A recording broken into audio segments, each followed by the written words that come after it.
Arkadaşlar, bugün dünən attığım balıq tutmaq üçün attığım tərəyə baxmağa gedirik. Bu da mən gedirik. Görəyin nəsə balıq düşüb düşməyib. Dünəndən atmışam. Qalıb orada. İndi gedib sizinlə baxacağıq bir ki. Görəyin nə balığı var, yoxsa yoxdur. Hələ yol gedirik. Burada arıqdır. Su gedir, burada balıq olmur. Kanala tərəf gedəcəyik. Bakalım orada nə var, nə yox. Videomu burada kəsirəm. Yaxınlaşanda atacağım. Mən dostlar hələ gedirəm. Hələ var.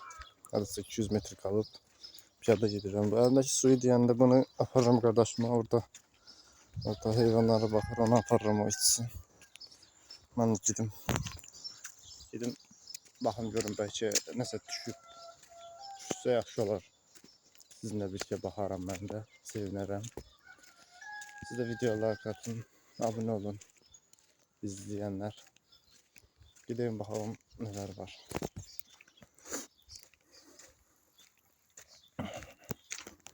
Uşaqlar hardasa 100 metrə yaxın qalıb. Dedim buralı göstərim sizə. Az qalıb çatmışam. Kanal o izlədi. Bizim kanal balıq tutuğumdu. Əlimdə dondu bu su, buz kimi deyil. Burada tok nagilər gedir. Çox az qalıb. Gedirik hələ. Az qalıb. Çox. Demək olar ki, hardasa buradan o ağaclara kimi az qalıb. Bəli, suyu da verdim içsin bu. Bəli dostlar, çatmışıq kanalımıza. Gəldik, çıxdıq. O boyda yol gəldim sizlər üçün, özüm üçün. Hardasa burağa atmışdım. Görək nəsə var, yox.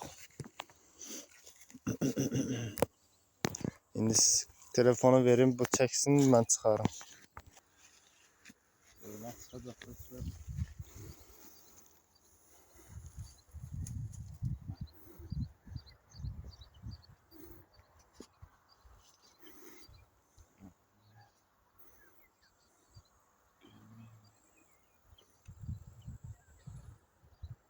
Neymiş?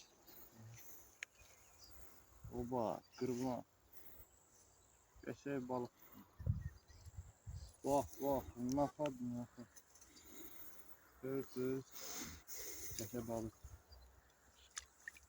Güzel.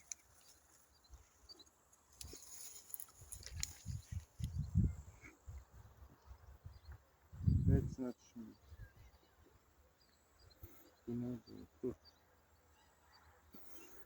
Bir tane kurdu oldu. Tuttuğumuz bu oldu. Sağ olun. Abone olmayı unutmayın.